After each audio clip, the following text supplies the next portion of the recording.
ವಿಧಾನಸೌಧದಲ್ಲಿ ಮಾಧ್ಯಮಗಳಿಗೆ ಮೂಗುದಾರ ಹಾಕಲು ಸರ್ಕಾರ ಮುಂದಾಗಿದೆ. ಸರ್ಕಾರದ ಈ ನಡೆಗೆ ತೀವ್ರ ಆಕ್ರೋಶ ವ್ಯಕ್ತವಾಗಿದೆ.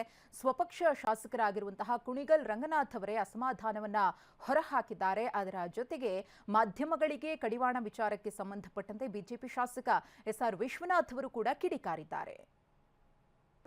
ಇಲ್ಲ, ಆ ಥರದ್ದೇನಿರಲ್ಲ. ನಿಮಗೆ ಅವ್ರು ಕಾನೂನಿ ಬರ್ದಿರೋರು ಇಲ್ಲ ಮಾಡಿರೋರು ಏನು ಅರ್ಥದಲ್ಲಿ ಮಾಡಿದಾರೋ ಇಲ್ಲ ಏನು ಅಂತ ತಿಳ್ಕೊಂಡು ಮಾತಾಡಬೇಕು. ನನ್ನ ಅನಿಸಿಕೆ ಪ್ರಕಾರ ನಿಮ್ಗೆಲ್ಲರಿಗೂ ಸ್ವಾತಂತ್ರ್ಯ ಕೊಡೋಂಥದ್ದು ನಮ್ಮ ದೇಹ. ಅದು ಇವತ್ತು ನಿಮ್ಮ ಮೂಲಕ ಪ್ರತಿಯೊಬ್ಬರಿಗೂ ನಮ್ಮ ಇಲ್ಲಿರೋಂಥ ಮನಸ್ಥಿತಿಗಳು ಹರಡೋಂಥ ಶಕ್ತಿ ನಿಮ್ಮ ಕೈಲಿ ಇದೆ. ಸೊ ಹಾಗಾಗಿ ನಿರ್ಬಂಧ ಹಾಕೋಂಥದ್ರಲ್ಲಿ ನಾವು ಯಾವುದೇ ಕಾರಣಕ್ಕೂ ಮಾಡಿಕೊಡ್ದು ಅನ್ನೋದನ್ನು ನಾನು ಹೇಳಬಲ್ಲೆ.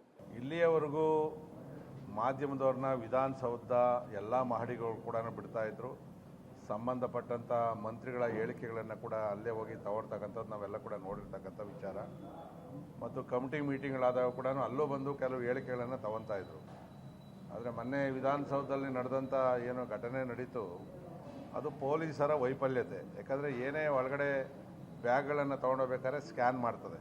ಬಹುಶಃ ಯಾರೋ ಷಡ್ಯಂತ್ರ ಮಾಡಿರ್ಬೋದೋ ಇಲ್ಲೋ ಆಕಸ್ಮಿಕವಾಗಿ ಆಗಿರ್ತಕ್ಕಂಥ ಘಟನೆಗೆ ಇವತ್ತು ಮಾಧ್ಯಮದವರು ವೆಸ್ಟ್ ಗೇಟ್ ಬಿಟ್ಟು ಅಂದರೆ ಕೆಂಗಲ್ ಹನುಮಂತಯ್ಯರವರ ದ್ವಾರ ಏನೈತೆ ಅಲ್ಲಿ ಬಿಟ್ಟು ಇನ್ನೆಲ್ಲೂ ಕೂಡ ಸಂದರ್ಶನವನ್ನು ತೊಗೊಬಾರ್ದು, ಬೈಟ್ ತೊಗೊಬಾರ್ದು ಅಂತೇಳಿ ಸರ್ಕಾರದ ಆದೇಶವನ್ನು ಮಾಡಿರ್ತಕ್ಕಂಥದ್ದು ಇದೊಂಥರ ಪ್ರಜಾಪ್ರಭುತ್ವದ ಮೇಲೆ ಮತ್ತು ವಾಕ್ ಸ್ವಾತಂತ್ರ್ಯದ ಮೇಲೆ ಮಾಡಿರ್ತಕ್ಕಂಥ ಒಂದು ದಾಳಿ ಅಂತೇಳಿ ನಾನು ಭಾವಿಸ್ತೀನಿ. ಭಾಷಣ ಮಾಡಬೇಕಾದ್ರೆ ಇದು ಪತ್ರಿಕಾ ಮಾಧ್ಯಮ ಸಂವಿಧಾನದ 4ನೇ ಅಂಗ ಇವೆಲ್ಲವನ್ನು ಕೂಡ ನಾವು ಬಾಯಲ್ಲಿ ಹೇಳ್ತಾ ಇದ್ದೀವಿ. ಆದರೆ ಇವತ್ತು ಇದನ್ನು ನೋಡಿದ್ರೆ ತುರ್ತು ಪರಿಸ್ಥಿತಿ ಜ್ಞಾಪಕ ಬರ್ತಾ ಇದೆ. ಅವತ್ತು ಮಾಧ್ಯಮಗಳನ್ನು ಕಡಿವಾಣ ಆಗ್ತಕ್ಕಂಥದ್ದು ಮತ್ತು ಸುದ್ದಿಗಳನ್ನು ಬಿತ್ತರಿಸ್ತಕ್ಕಂಥದ್ದನ್ನು ನಿಲ್ಲಿಸ್ತಕ್ಕಂಥದ್ದು ಇದೆಲ್ಲ ಕೂಡ ಕಾಂಗ್ರೆಸ್ ಸರ್ಕಾರ ಹಿಂದೆ ಮಾಡಿತ್ತು ತುರ್ತು ಪರಿಸ್ಥಿತಿಯಲ್ಲಿ. ಇವತ್ತು ಕೂಡ ಅದೇ ಕೆಲಸವನ್ನು ಮುಂದುವರಿಸ್ತಕ್ಕಂಥ ಕೆಲಸವನ್ನು ಮಾಧ್ಯಮಗಳಲ್ಲಿ ಮಾಡ್ತಾಯಿದೆ. ತಕ್ಷಣ ಅವರಿಗೆ ಮೊದಲು ಯಾವ ರೀತಿ ಇತ್ತೋ ನೀವೇನು ಭದ್ರತೆ ಲೋಪ ಇದೆಯೋ ಅದನ್ನು ನೀವು ಸರಿ ಮಾಡಿಕೊಳ್ಳ್ರಿ. ನೀವು ಮಾಧ್ಯಮದವ್ರು ತೊಗೊಂಡೋಗಿ ಇಡೋವಂಥ ದುಷ್ಕೃತ್ಯವನ್ನೇನು ಮಾಡೋದಿಲ್ಲ.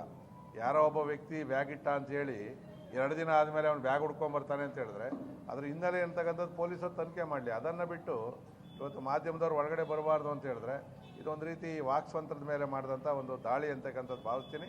ನಾನು ಒಬ್ಬ ಶಾಸಕನಾಗಿ ಇದನ್ನು ಖಂಡಿಸ್ತೀನಿ ಮತ್ತು ತಕ್ಷಣ ಸರ್ಕಾರ ಈ ಒಂದು ಏನು ಸುತ್ತೋಲೆ ಇದೆಯೋ ಅದನ್ನು ವಾಪಸ್ ಪಡಿತಕ್ಕಂಥ ಕೆಲಸ ಮಾಡಬೇಕು.